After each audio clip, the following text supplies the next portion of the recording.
السلام عليكم ورحمة الله وبركاته.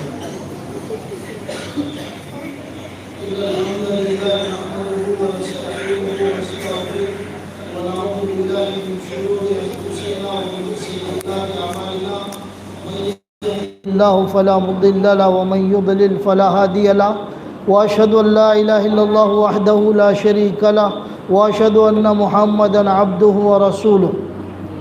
يا أيها الذين آمنوا اتقوا الله حق تقاته ولا تموتن إلا وأنتم مسلمون. يا أيها الناس اتقوا ربكم الذي خلقكم من نفس واحدة وخلق منها زوجها وبث منهما رجالا كثيرا ونساء واتقوا الله الذي تساءلون به والأرحام إن الله كان عليكم رقيبا. يا أيها الذين آمنوا اتقوا الله وقولوا قولا سديدا يصلح لكم أعمالكم ويغفر لكم ذنوبكم ومن يطع الله ورسوله فقد فاز فوزا عظيما. أما بعد فإن خير الحديث كتاب الله وخير الهدي هدي محمد صلى الله عليه وسلم وشر الأمور محدثاتها وكل محدثة بدعة وكل بدعة ضلالة وكل ضلالة في النار. أعوذ بالله السميع العليم من الشيطان الرجيم من همزه ونفخه ونفثه. بسم الله الرحمن الرحيم.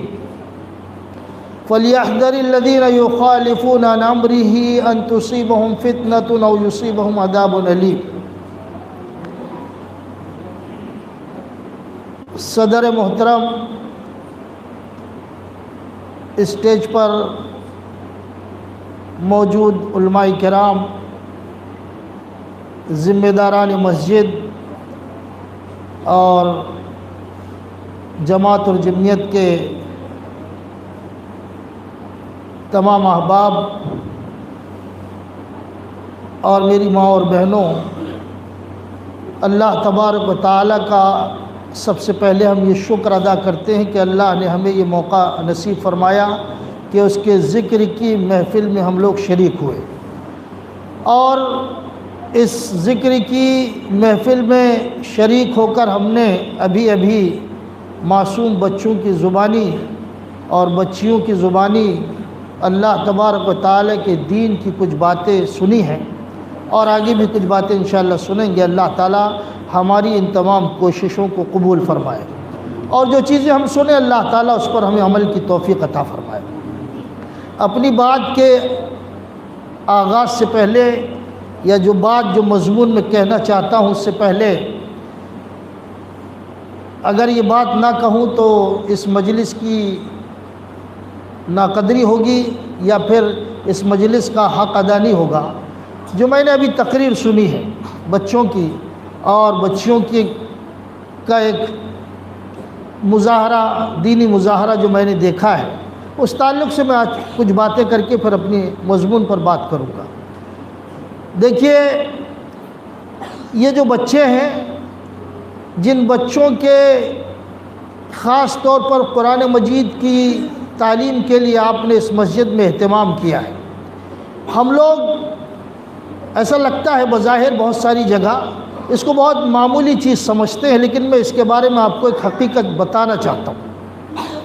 آپ لوگوں نے اپنے بچوں کی تعلیم کے لیے، قرآن کی تعلیم کے لیے اس مسجد میں اہتمام کیا، اور شیخ کو آپ نے رکھا ہے.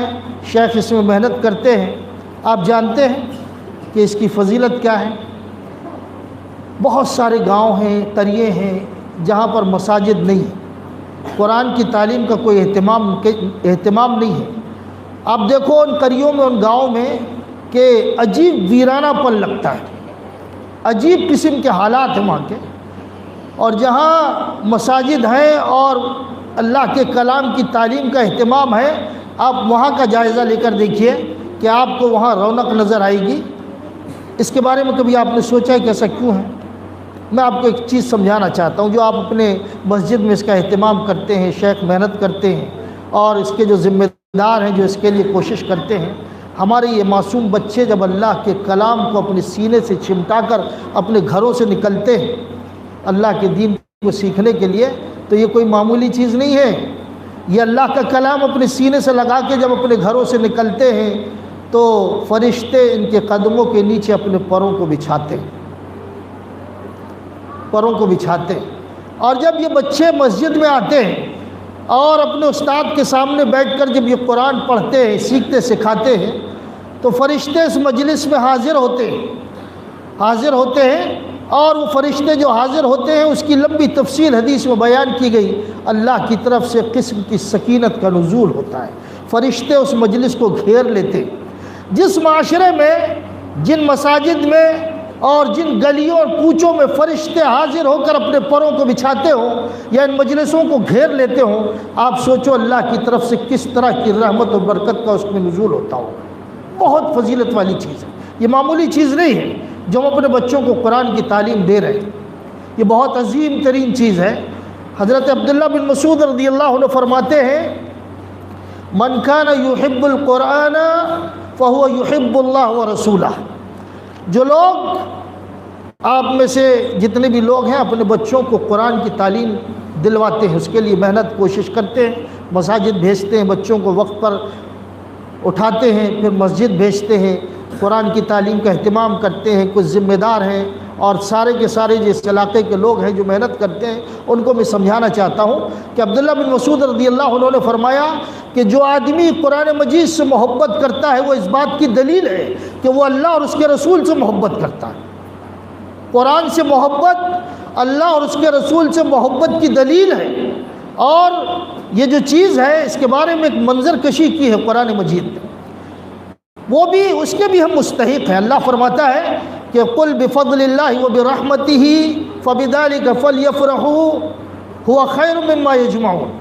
اللہ کے نبی کو خطاب کرتے ہوئے کہا کہ یہ جو قرآن ہم نے اس کو دیا ہے، آپ کو جو دیا ہے، یہ اللہ کی رحمت ہے، یہ اللہ کا فضل و کرم ہے، یہ قرآن مجید۔ تو یہ قرآن مجید ہمارے لیے باعث خوشی ہے، باعث مسرت ہے، تو اس کو آپ خوشی کے ساتھ لیجئے، مسرت کے ساتھ لیجئے۔ تو یہ جو قرآن ہے جس کے بارے میں اللہ نے یہ بات ارشاد فرمائی، ہمارے نبی نے بڑے خوشی کے ساتھ اس قرآن کو لیا۔ اللہ رب العالمین نے جبرائیل علیہ السلام کے ذریعے سے یہ قرآن اللہ کے نبی کو دیا، آپ نے بڑی خوشی کے ساتھ اس کو لیا، پھر صحابہ نے اس کو بڑی خوشی کے ساتھ لیا، پھر تابعین نے اس کو بڑی خوشی کے ساتھ لیا، اور یہ سلسلہ چلتے ہوئے ہم تک آیا۔ اس استاد سے یہ بچے بڑی خوشی کے ساتھ اس قرآن کو لیتے ہیں۔ یہ اللہ رب العالمین نے فرمایا کہ اس کو سیکھنا، سکھانا، اس کو دل سے لگانا اور اس کا اہتمام کرنا، یہ اس بات کی دلیل ہے کہ مسلمان اللہ کے اس کلام سے خوش ہیں، اور آج کے دور میں بھی یہ مثالیں ہمارے درمیان موجود ہیں۔ یہ اس بات کی دلیل ہے، یہ مدارس، یہ مکاتب، یہ اساتذہ کا اہتمام کہ ہم اس قرآن مجید کو، اللہ کے اس کلام کو خوشی اور مسرت کے ساتھ لیتے ہیں، اپنے بچوں کو اس کو سکھاتے ہیں۔ میں اس موقع پر ایک بات آپ سے کہنا چاہتا ہوں، جو اکثر جگہ ہم مشاہدہ کرتے ہیں، کیا ہوتا ہے کہ ہماری مساجد میں اور ہمارے مکتبوں میں ہم جو اساتذہ رکھتے ہیں، جو امام رکھتے ہیں، اکثر جو امام ہوتے ہیں وہ بچوں کو پڑھاتے ہیں۔ میں نے اپنے معاشرے میں بات دیکھی ہے کہ کوئی عالم 4 مہینے رہا، کوئی 6 مہینے رہا، کوئی 8 مہینے رہا، کوئی 1 سال رہا، یہ اس طرح کی مدت مساجد میں علماء کرام رہتے ہیں، اور مکتبوں کا بھی یہی حال ہے۔ تو میں ایک بات آپ سے عرض کرنا چاہتا ہوں کہ یہ جو ہے اس طرح کا جو معاملہ ہے، یہ آپ لوگوں کا علماء کرام کو اور وہ اساتذہ جو بچوں کو قرآن سکھاتے ہیں ان کی ناقدری کا ایک مظاہرہ ہے، بہت زبردست۔ یہ ناقدری ہے، کیوں لوگ چھوڑ کے جاتے ہیں امامت یا مکتب جو پڑھاتے چھوڑ کر کیوں جاتے ہیں؟ ہم ان کو سمجھتے نہیں، ان کی عزت نہیں کرتے، ان کا احترام نہیں کرتے، ان کو وہ مقام نہیں دیتے جو ان کو دینا چاہیے، اور ساتھ میں ان کے مسائل پر ہم نظر نہیں رکھتے، ان کے مسائل پر نظر نہیں رکھتے۔ اس قدر ناقدری کرتے ہیں کہ آدمی چاہتا ہے رہنا، لیکن عوام کی طرف سے جو چیز ان کو ملنی چاہیے وہ نہیں ملتی تو لوگ چھوڑ کر چلے جاتے ہیں۔ آپ اپنے امام کی قدر کیجئے اور ان کے مسائل کو حل کیجئے، ان کو عزت دیجئے، وہ مستقل رہیں گے تو آپ کے بچوں کا فائدہ، آپ کے علاقے کے بچوں کا فائدہ۔ بہت نقصان ہوتا ہے جب علماء کرام چھوڑ کے جاتے ہیں، تو کئی مرتبہ ہم نے دیکھا ہے کہ ایک بچہ 4 5 سال یہ صدر قرآن ہی پڑھتا رہتا۔ ایک استاد آئے 6 مہینے پڑھایا، اب وہ بچہ یسر القرآن ختم کرنے والا تھا یا بغدادی قاعدہ ختم کرنے والا تھا، حضرت چلے گئے چھوڑ کے، تو دوسرا آیا تو پھر وہ الف بے سے چالو کرتا ہے۔ اس طرح کئی بچے کئی سال تک یہ بغدادی قاعدہ ہی پڑھتے رہتے ہیں، بہت نقصان ہوتا ہے۔ ایک استاد جو مستقل رہتا ہے وہ بچوں کو سمجھتا ہے، بچے استاد کو سمجھتے ہیں، پھر اس طرح بچوں کو تعلیم دیتا ہے تو بچے آسانی سے قرآن مجید پڑھتے ہیں، سیکھتے ہیں اور آگے بڑھتے ہیں۔ تو آپ اساتذہ کی قدر کیجئے۔ دیکھیے اللہ کے نبی محمد الرسول اللہ صلی اللہ علیہ وسلم کے بعد یہ مجھ سے بھی خطاب ہے اور آپ لوگوں سے بھی خطاب ہے۔ حضرت عبداللہ بن مسعود رضی اللہ عنہ کی زندگی کے بارے میں آتا ہے کہ انہوں نے کوفہ میں سکونت اختیار کر لی تھی، کوفہ میں رہنے لگے تھے۔ تو ان کی زندگی کے بارے میں آتا ہے کہ اللہ کے نبی کی وفات کے بعد 22 سال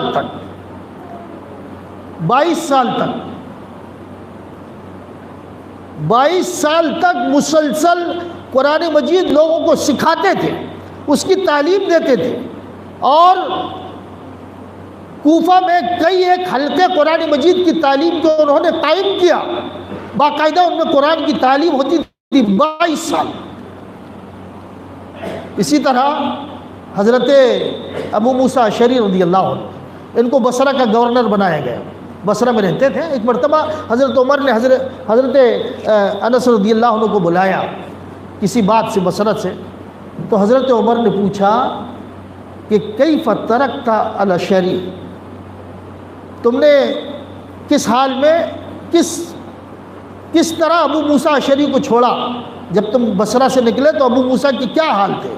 تو حضرت انس رضی اللہ عنہ نے کہا کہ ابو موسیٰ جس کو آپ نے گورنر بنایا ہے، بصرہ میں وہ لوگوں کو قرآن کی تعلیم دیتے ہیں، اور انہوں نے کئی ایک حلقے، کئی ایک مراکز قائم کیے قرآن کی تعلیم دینے کے لیے۔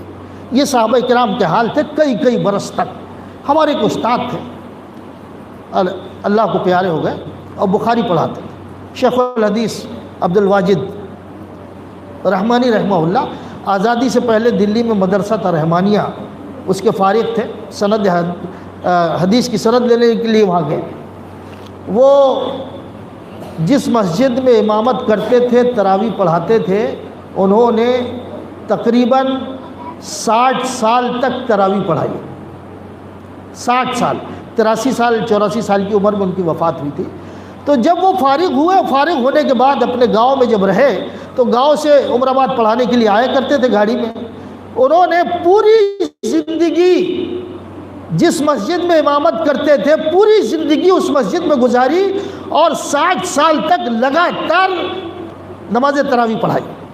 تو میرے بھائیوں، ہمارے جو اسلاف ہیں وہ لوگ اس طرح کی خدمت انجام دیا کرتے تھے۔ اللہ تبارک و تعالیٰ سے دعا ہے کہ اللہ رب العالمین شیخ کی خدمتوں کو قبول فرمائے، اور اللہ کے اس کلام کی خدمت کے لیے جو لوگ آپ کے معاشرے کے لوگ لگے ہوئے ہیں، اللہ تعالیٰ ان کی ان خدمتوں کو قبول فرمائے، اور اللہ رب العالمین اس معاشرے میں رحمت و برکت کا نزول فرمائے۔ میں نے آیت پڑھی ہے فَلْيَحْذَرِ الَّذِينَ يُخَالِفُونَ عَنْ أَمْرِهِ أَن تُصِيبَهُمْ فِتْنَةٌ أَوْ يُصِيبَهُمْ عَذَابٌ أَلِيمٌ۔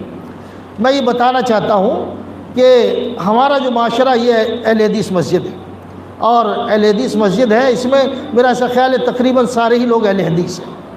تو میں اپنی بات اس طرح شروع کرنا چاہتا ہوں کہ ہم جو اہل حدیث ہیں، ہمارے معاشرے میں ہم جو زندگی گزار رہے ہیں، میں نے جو اپنے معاشرے کا معائنہ کیا ہے، یا میں جس انداز میں اپنے معاشرے کو جانتا ہوں، وہ یہ ہے کہ آج کا اہل حدیث جہاں کہیں بھی ہو، اس میں ایک بڑی تعداد ایسی ہے کہ وہ صرف نام کے اہل حدیث ہے، صرف نام کے اہل حدیث ہے۔ یہ بات ہوا میں نہیں کر رہا ہوں، میں مشاہدہ کر رہا ہوں، اور باقاعدہ اپنے معاشرے کو میں دیکھ رہا ہوں کہ ہم لوگ نام کے اہل حدیث ہیں۔ حضرت امام احمد بن حنبل رحمۃ اللہ علیہ، انہوں نے مسند امام احمد بن حنبل لکھی ہے، مسند لکھی ہے، اپنی کتاب لکھی ہے حدیث کی۔ اس حدیث کی کتاب میں 40,000 حدیثیں انہوں نے درج کی ہیں، 40,000 حدیثیں۔ تو ان کی زندگی کے بارے میں لوگ لکھتے ہیں کہ امام احمد بن حنبل رحمۃ اللہ علیہ نے جو اپنی کتاب کے اندر 40,000 حدیثیں لکھی ہیں، وہ 40,000 حدیثوں کو پہلے جب وہ سنتے تھے، اور سننے کے بعد اپنی کتاب میں درج کرنے سے پہلے اس حدیث پر وہ عمل کرتے تھے۔ اس حدیث پر وہ عمل کرتے تھے جب ان کو پچنا لگوانے کی حدیث، پچنا لگانا وہ جسم سے خون نکالتے، فاسد خون نکالتے ہیں، خراب خون نکالتے ہیں جسم سے، اور خون جسم میں زیادہ ہو جاتا ہے تو اس کی وجہ سے انسان کو نقصان ہوتا ہے، تو زیادہ خون کو نکالا جاتا ہے، پچنا لگوانا کہتے ہیں اس کو، حجامہ آپ لوگ کہتے ہیں۔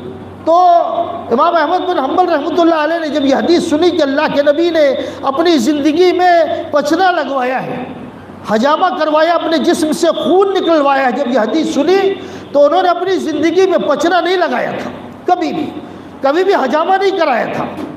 پہلے انہوں نے اس حدیث کو سننے کے بعد اس پر عمل کیا، اور پھر اس کے بعد اپنی کتاب میں اس کو درج کیا۔ تو آپ سوچو کہ جس شخصیت نے 40,000 حدیثیں اپنی کتاب میں نقل کی ہو، اس شخصیت نے ہر حدیث پر پہلے عمل کیا ہو اور پھر اس کے بعد اس کو لکھا ہو، تو کس انداز میں ہمارے اسلاف حدیثوں پر عمل کرتے تھے۔ ہماری زندگی تو بڑی عجیب ہے، عقیدے کے اعتبار سے بھی اور عمل کے بھی اعتبار سے۔ میں نے تو عجیب و غریب چیزیں اہل حدیثوں کے ہاں دیکھا ہے، عجیب و غریب چیزیں اہل حدیثوں کے ہاں دیکھا ہے، جو اپنے آپ کو اہل حدیث کہتے ہیں۔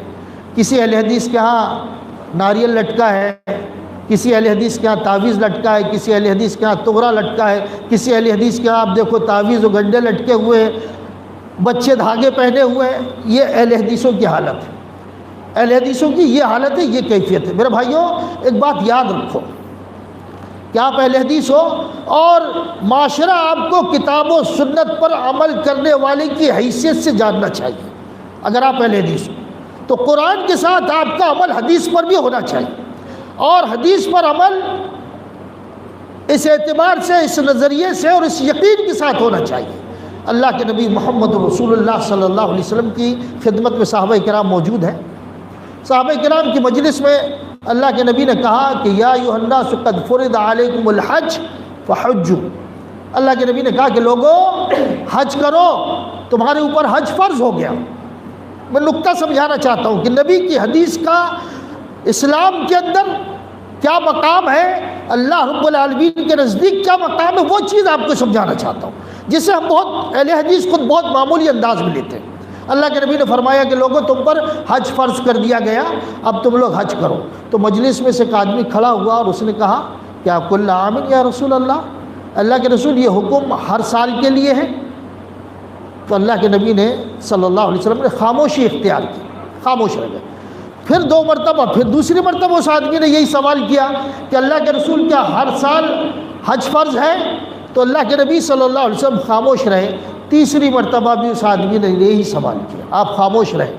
تھوڑی دیر کے بعد اللہ کے نبی صلی اللہ علیہ وسلم نے پوچھا کہ وہ سائل، وہ سوال کرنے والا کون ہے؟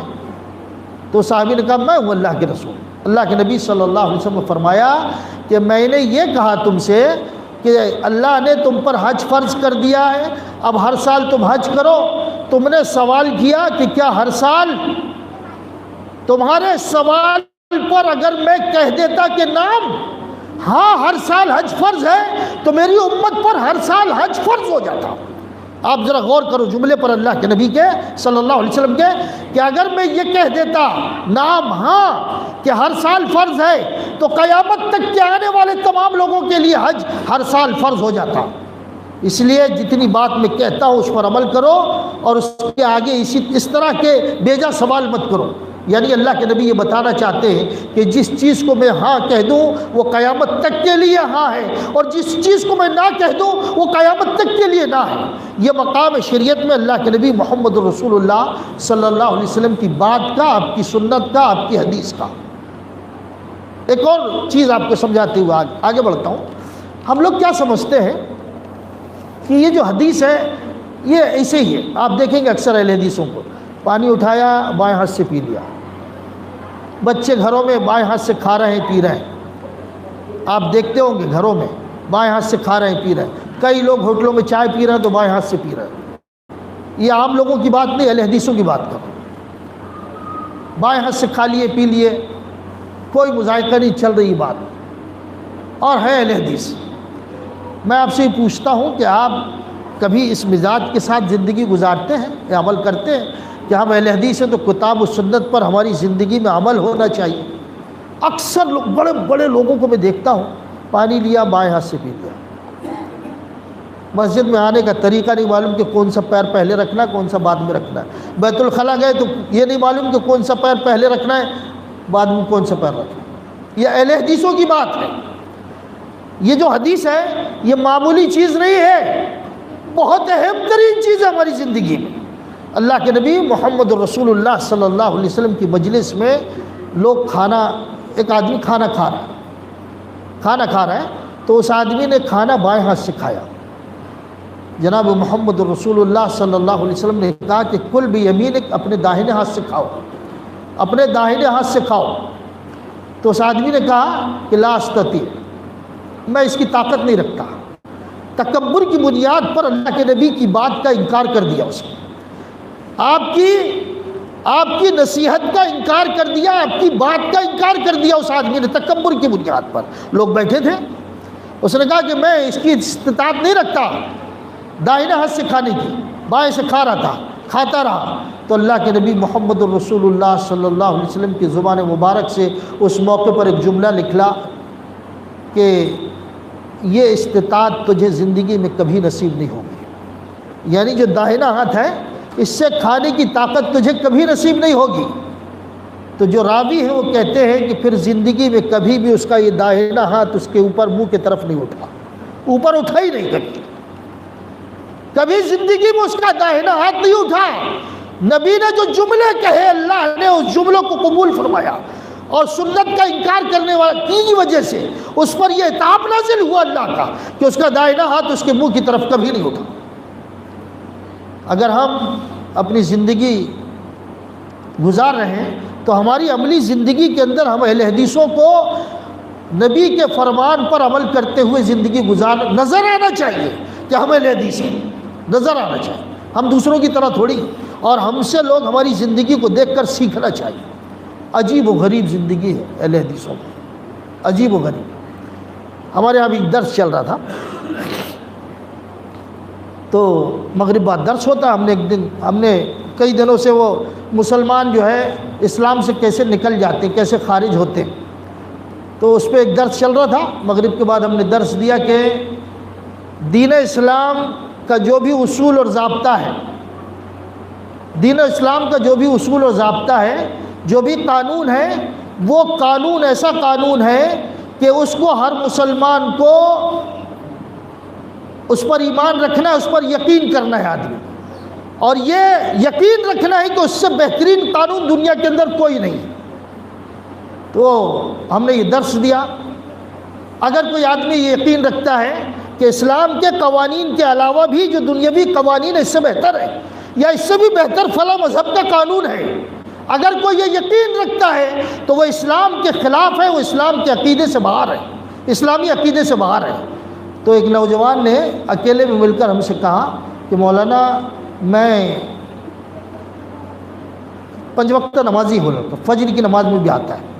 تو اس نے کہا کہ مولانا میں یہ مانتا تھا کہ اسلام کا جو قانون ہے کہ کسی بچے کو جب ہم پالتے ہیں تو اسلام کا قانون یہ ہے کہ اس کا جو اصل باپ ہے اسی کی طرف اسی کے ساتھ اس کا نام لیا جائے گا، اور جو پالتا ہے ہندوستانی قانون کے مطابق اس کے ساتھ جو نام لیا جاتا ہے. تو ہندوستانی قانون اچھا ہے، اسلام کے قانون کے مطابق میں یہ سمجھتا تھا. تو میں نے اس کو نکات سمجھائے کہ باپ کی طرف نسبت نہ دینے کی وجہ سے اسلام کے خلاف یقین رکھنے عمل کرنے کی وجہ سے کتنے نقصان ہو سکتے ہیں. تو اس نے کہا کہ میں آج توبہ کرتا ہوں، مجھے معلوم نہیں تھا کہ ایسا بھی ہوتا. ہم کو ہمارے جو مسلمان ہیں ان کو یہی نہیں معلوم بنیادی چیزیں کہ ہمارا جو دین ہے اس پر یقین کیسے ہونا چاہیے، عمل کیسے ہونا چاہیے. اور یہ ایسا مذہب ہے کہ اس سے بہترین قانون اور دستور دنیا میں ہو ہی نہیں سکتا. تو میرے بھائیوں، ہم اہل حدیثوں کو مظاہرہ کرنا چاہیے اپنی زندگی میں قرآن و سنت پر عمل کر کے کہ لوگ جب دیکھیں تو کہیں اہل حدیث. اور یہ بڑی بابرکت چیز ہے، معمولی چیز نہیں ہے، بڑی بابرکت. جس دن بھی آپ اس نظریے سے کسی حدیث پر عمل کریں گے کہ یہ میرے محبوب محمد رسول اللہ صلی اللہ علیہ وسلم کا فرمان ہے، اور آپ اس طرح اس انداز میں جب زندگی گزاریں گے تو آپ دیکھیے آپ کی زندگی کے اندر کیسی خیر و برکت آئی. مثال دیتا ہوں آپ کو. حضرت فاطمہ بنت قیس ہے،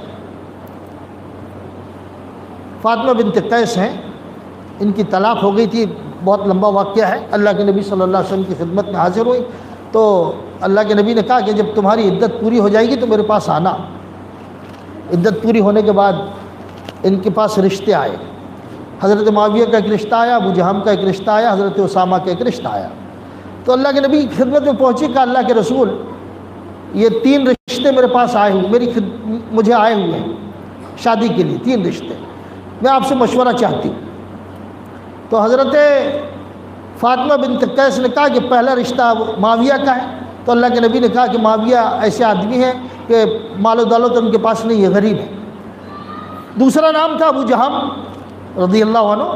تو اللہ کے نبی نے کہا کہ یہ ایسے آدمی ہیں کہ بیوی کو ذرا بہت پیٹتے ہیں، مارتے زیادہ ہے بیوی۔ یہ دونوں رشتوں کو اللہ کے نبی نے نہیں کہہ دیا اور کہا کہ تم اسامہ بن زید سے شادی کر لو، نکاح کر لو۔ لیکن بظاہر یہ فاطمہ بنت قیس حضرت اسامہ سے نکاح کرنا نہیں چاہتی تھی، ان کا نظریہ نہیں تھا، ان کا مزاج نہیں تھا حضرت اسامہ سے نکاح کرنے کا۔ حضرت اسامہ بیٹے تھے حضرت زید کے، اور حضرت زید جو ہے وہ آزاد کردہ غلام تھے اللہ کے نبی صلی اللہ علیہ وسلم کے، تصور تھا وہاں پر عرب میں۔ تو حضرت اسامہ سے نکاح کرنا نہیں چاہتی تھی حضرت فاطمہ بنت قیس۔ اللہ کے نبی نے کہا کہ طاعت اللہ و طاعت رسولہ خیر لک۔ اللہ کے نبی نے سمجھایا کہ اللہ کی اطاعت، مشورہ کس سے کیا تھا؟ حضرت اللہ کے نبی صلی اللہ علیہ وسلم سے، اور اللہ کے نبی نے نکاح کے لیے مشورہ دیا کہ اسامہ سے نکاح کر لو۔ اس کے بعد اللہ کے نبی نے جملے کہے صلی اللہ علیہ وسلم کہ طاعت اللہ، مشورہ اللہ کے نبی نے دیا، اور اللہ کے نبی نے اس کے بعد جو جملے کہے صلی اللہ علیہ وسلم کہ طاعت اللہ، اللہ کی اطاعت اور اس کے رسول کی اطاعت تمہارے لیے بہتر ہے۔ مشورہ اللہ کے نبی نے دیا تھا، لیکن اس موقع پر اللہ کے نبی نے کہا کہ میں اللہ کا نبی ہوں، اور میں جو چیز کہہ رہا ہوں یہ اللہ کا بھی حکم ہے اور بھی اللہ کے رسول کا بھی حکم ہے۔ میری اطاعت اللہ کی اطاعت ہے،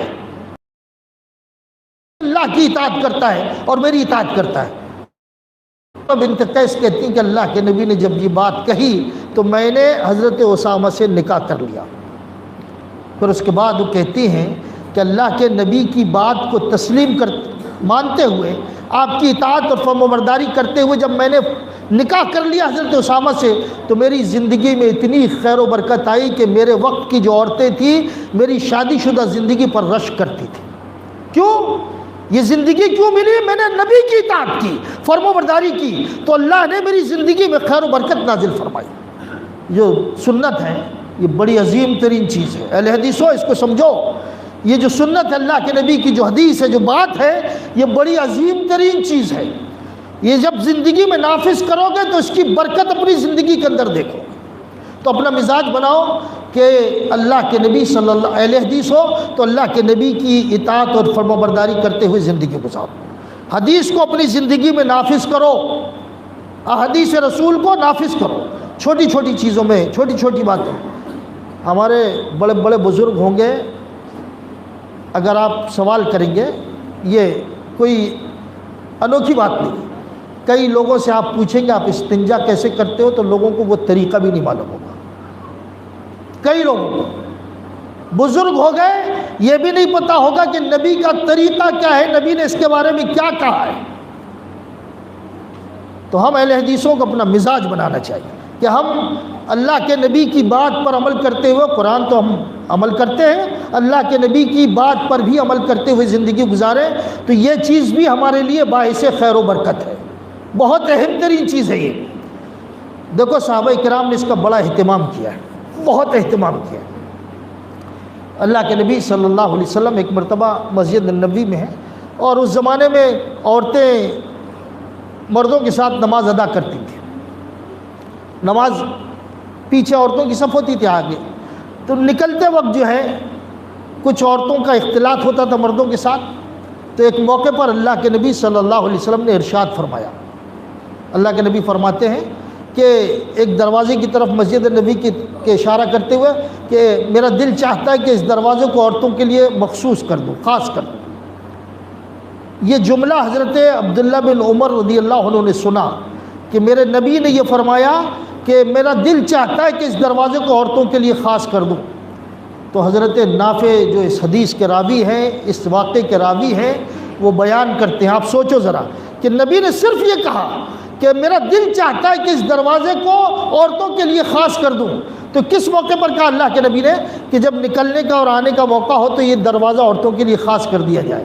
لیکن چونکہ نبی کی زبان مبارک سے یہ جملہ سنا تھا عبداللہ بن عمر نے کہ میں چاہتا ہوں کہ یہ دروازے کو عورتوں کے لیے خاص کر دوں، تو حضرت نافع کہتے ہیں کہ پھر زندگی میں کبھی بھی عبداللہ بن عمر رضی اللہ عنہ نے اس دروازے میں قدم نہیں رکھا.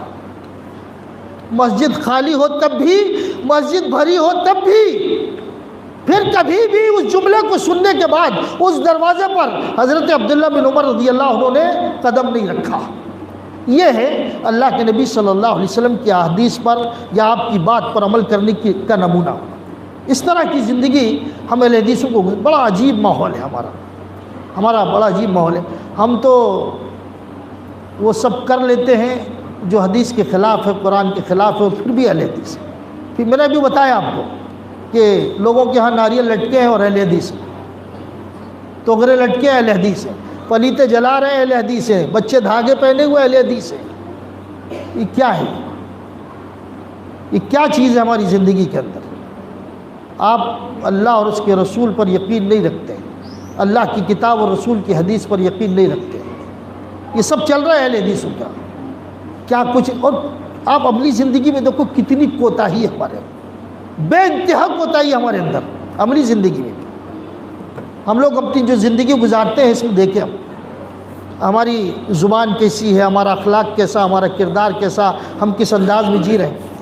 ایک صحابی ہیں حضرت جابر بن سلیم رضی اللہ عنہ، اللہ کے نبی صلی اللہ علیہ وسلم کی مجلس میں انہوں نے دیکھا کہ یہ جب حکم دیتے ہیں تو لوگ فوراً ٹوٹ پڑتے ہیں. کوئی بھی چیز کرنے کے لیے جب حکم دیتے ہیں تو لوگ ٹوٹ پڑتے ہیں اور دل و جان سے لوگ ان کی بات کو مانتے ہیں. تو انہوں نے پوچھا جابر بن سلیم نے کہ یہ آدمی کون ہے؟ تو لوگوں نے کہا کہ یہ اللہ کے نبی محمد الرسول اللہ صلی اللہ علیہ وسلم، اللہ کے نبی صلی اللہ علیہ وسلم.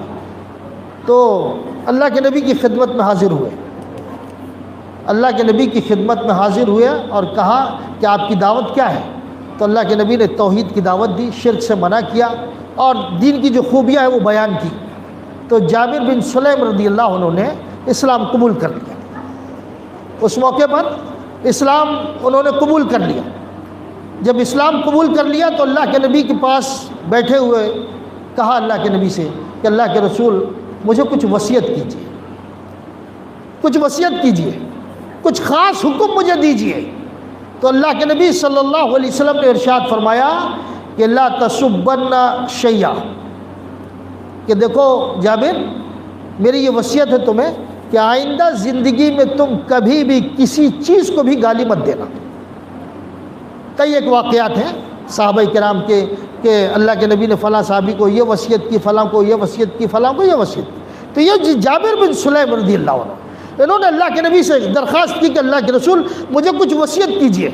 تو اللہ کے نبی نے کہا لا تسبن شیئا یا احدا، کہ دیکھو تم اپنی زندگی میں اس بات کا اہتمام کرنا کہ تم کسی کو گالی مت دینا. تو حضرت جابر بن سلیم کہتے ہیں کہ اللہ کے نبی نے جب مجھے یہ وصیت کی کہ کسی چیز کو گالی مت دینا، تو میں نے اس کے بعد نہ کسی انسان کو گالی دی، نہ کسی جانور کو گالی دی، نہ کسی پرند کو، چرند کو، نہ کسی چیز کو. پھر زندگی میں نے کبھی کسی چیز کو گالی نہیں دی. یہ عمل ہے صحابہ کرام کا کہ اللہ کے نبی صلی اللہ علیہ وسلم کی زبان مبارک سے جو بات سنی اس پر منو ان عمل کی اور ہر اعتبار سے اپنے نبی کو انہوں نے نمونہ مانا. تو میرے بھائیوں میں یہ کہنا چاہتا ہوں کہ دیکھو ہم اہل حدیث ہیں، ہم اہل حدیثوں کو اس دنیا کے اندر اللہ نے ہم کو توفیق دی ہے، کتاب و سنت کے ماننے والوں کے زمرے میں ہم کو شمار فرمایا، ہمارا شمار فرمایا. تو ہمیں چاہیے کہ ہم اس چیز پر عمل کر کے دنیا کو بتائیں. بہت سارے تو لوگ ایسے ہیں ہم میں سے کہ بھیا اگر کوئی چیز کا اعلان ہوتا ہے تو ان کا اہل حدیث مسجد مت بولو، اہل حدیث پروگرام مت بولو، یا اہل حدیث لوگ ہیں ایسا مت بولو. کیوں مت بولو؟ پھر آپ کی شناخت کیسے ہوگی؟ آپ حق کیسے پہنچائیں گے لوگوں کو آپ کیسے بتائیں گے کہ حق کیا ہے ناحق کیا ہے؟ تو میرے بھائیوں، اپنے آپ کو اگر آپ زندہ رکھ رہے ہو، آپ اپنے آپ کو اہل حدیث کہتے ہو، تو زندگی گزارو اہل حدیث بن کر، تاکہ آپ کے ذریعے سے لوگ جانیں کہ قرآن و سنت کیا ہوتا ہے، اور یہی اہل حدیثوں کا کام ہے۔ باقی تو سبھی لوگ اپنے اپنے انداز میں زندگی گزار رہے ہیں۔ تو اللہ کے نبی صلی اللہ علیہ وسلم کی اطاعت اور فرمانبرداری ہماری زندگی میں باعث خیر و برکت ہے، اور اللہ کے نبی صلی اللہ علیہ وسلم کی نافرمانی یہ ہمارے لیے وبال جان ہے، فتنے کا سبب ہے، اللہ کے عذاب کے نزول کا سبب ہے۔ اس طرح اس انداز میں محتاط رہ کر زندگی گزاری۔ اللہ سے دعا کیجیے کہ اللہ تبارک و تعالی ہمیں کتاب و سنت کا جاننے والا، ماننے والا اور اس پر جم کر عمل کرنے والا بنا دے، اور اللہ تعالیٰ تو نے ہمیں صحیح راستے کی توفیق عطا فرمائی ہے، تو اس کی تبلیغ، اس کی دعوت اور اس کو لوگوں تک پہنچانے کی اس کی توفیق عطا فرما۔